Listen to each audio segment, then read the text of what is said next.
minhas mãos, na mesma cor que as suas.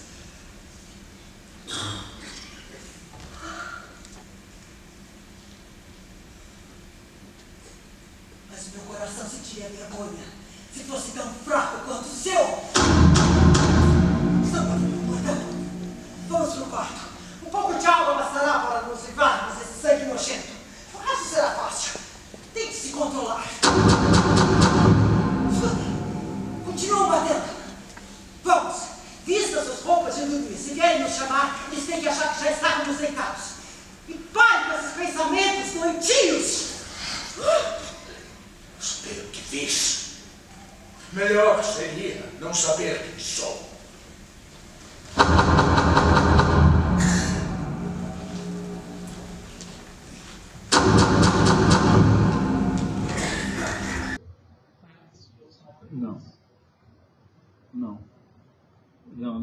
Nem no Macbeth, nem no Medida por Medida, o Daoud e eu sentávamos todo dia de manhã, só com o texto em inglês, e trabalhamos durante 3 meses, dia a dia, umas 3, 4, 5 horas por dia, mas sem referência a outra tradução qualquer. Eu não tinha referência nenhuma lá nos Estados Unidos, estava lá nos Estados Unidos, a gente faz isso tudo pelo Skype, né? Mas o trabalho foi bastante duro, mas eu conheço as peças muito bem, então fizemos os cortes à medida em que a gente ia trabalhando, adaptando, mas sempre na base de que o texto é bom.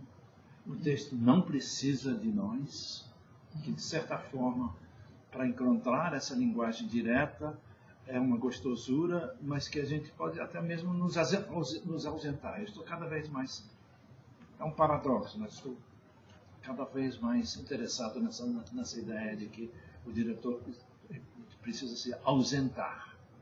Não é nada disso. Não se trata de questões amorosas.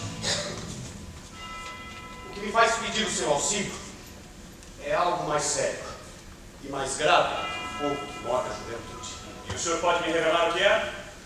Pois bem, temos certas leis muito estritas e severas e que são necessárias para controlar os excessos e abusos da nossa sociedade, mas que eu deixei de impor há mais de 10 anos. Assim como um bondoso pai que só empunha um chicote para assustar seus filhos, mas nunca usa, tornando-se, com o passar do tempo, motivo de riso, nossas leis também deixaram de ser levadas a sério. A liberdade zomba da justiça. O bebê bate na ama e tudo é desordem. Sempre coube a sua excelência soltar as amarras da justiça quando lhe agradasse. A culpa é minha, eu sei. Mas seria terrível agora tiranizar o povo só porque durante anos eu permiti seus excessos. Daí porque, senhor padre, eu transferi meu poder para Ângelo. Ele poderá fazer tudo o que for necessário, sem que com isso venha a comprometer a minha pessoa. Para observar sua conduta, eu vou me disfarçar de frade e me misturar ao povo. Se ainda deseja um motivo mais contundente para esse meu ato, considere. Ângelo é um puritano, zeloso de sua reputação, mal aceita que o sangue lhe corra nas veias ou que seu apetite prefira um pão e não a pedra. Vamos ver se o poder muda com os homens, ou os homens com o poder.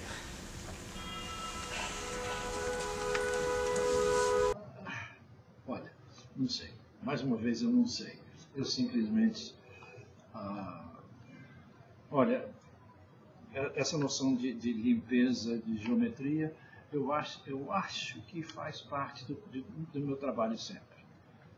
Ao longo desses anos, eu aprendi a confiar na minha noção de contar uma história em 3 dimensões.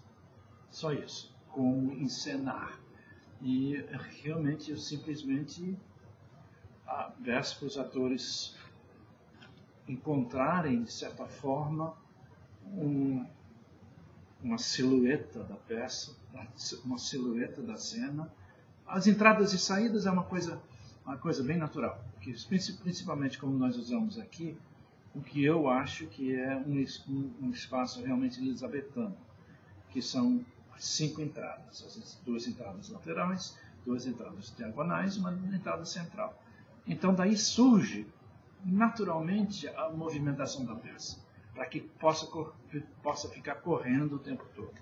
Além disso, a noção de que cada cena precisa de uma silhueta que conte essa história em silêncio. Mesmo que os atores não estiverem falando, a história precisa ser contada fisicamente.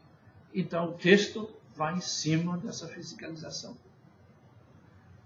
Mas eu também nem posso explicar, porque é instinto, é experiência, e eu sinto imediatamente quando um ator está num lugar errado,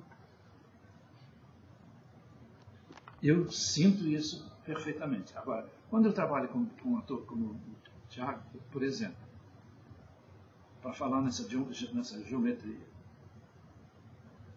eu dei uma dica para o Thiago ontem, porque na última fala, na outra grande fala do Macbeth, que vem depois dele dizer a minha mulher queria que a minha mulher morresse mais tarde, porque haveria tempo para se lamentar, e ele vai imediatamente para a grande fala final. Mas eu senti que havia qualquer coisa errado nesse momento. Então eu pedi para ele dar uma pausa maior entre as 2 falas, para também fazer uma caminhada em silêncio, parar e falar o texto. De onde vem isso? Não sei. Mas isso ele fez ontem à noite e foi genial. Então ele foi genial porque realmente deu um realce na última fala que não tinha antes. Então a gente vai sempre na base de praxis, da praxis.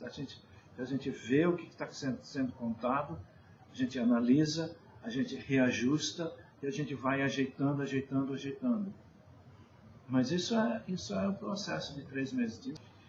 Sim, no sentido de que eu respeito o ator, eu adoro os atores, eu gosto do trabalho do ator e eu acho que eu entendo a cabeça do ator. Mas também, realmente, isso vem todo do meu trabalho na oficina, do trabalho no Royal Shakespeare, do meu trabalho durante 5 anos na Inglaterra.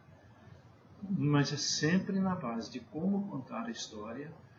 E a palavra que você usa, eu acho que você tem razão, é a minha confiança no ator, a confiança do ator em mim, e na minha confiança em mim mesmo.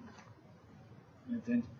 E porque realmente, à medida que a gente vai ficando mais experientes, mais velhos, a relação da ideia com a realização, a confiança de realizar essa ideia, vai se aproximando cada vez mais. Que a gente tem, não sei como, mas a gente tem mais um savoir-faire, uma coisa qualquer que permite, entre o instinto e a ideia e a realização, se encontrem mais rapidamente. Também eu não sei explicar isso, a não ser que é a vida, a experiência e é realmente a paixão pela noção de contar histórias. Principalmente as histórias do Shakespeare, que abrangem tantos temas, tantas profundidades.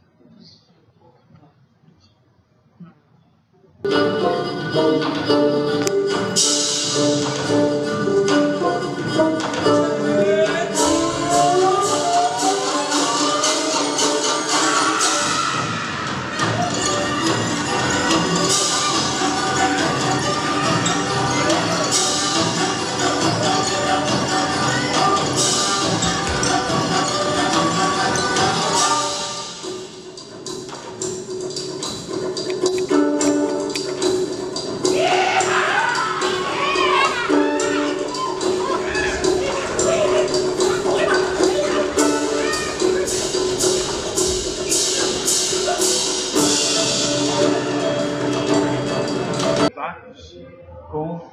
digamos, quase que um bloco carnavalesco. O bloco carnavalesco de Pesadelo é o bloco dos soldados, ainda chamam de bloco dos soldados, inclusive as máscaras, a música, os cacetetes, que criam um mundo de violência. Ao passo, você já viu a Medida? Não, Vai ver o detalhe? Então você vai ver que a Medida começa também com um bloco completamente diferente. Um prólogo musical completamente diferente, que eu não vou dizer qual é. Mas é também um bloco que estabelece um subtexto, acho eu, um subtexto para a peça inteira. Agora, os elementos desse bloco, então, foram inspirados através de pesquisas, de trabalho com a Sueli, a nossa coreógrafa, e também fomos, como sempre, botando detalhe em detalhe, acrescentando detalhe em detalhe, até termos o que é o final.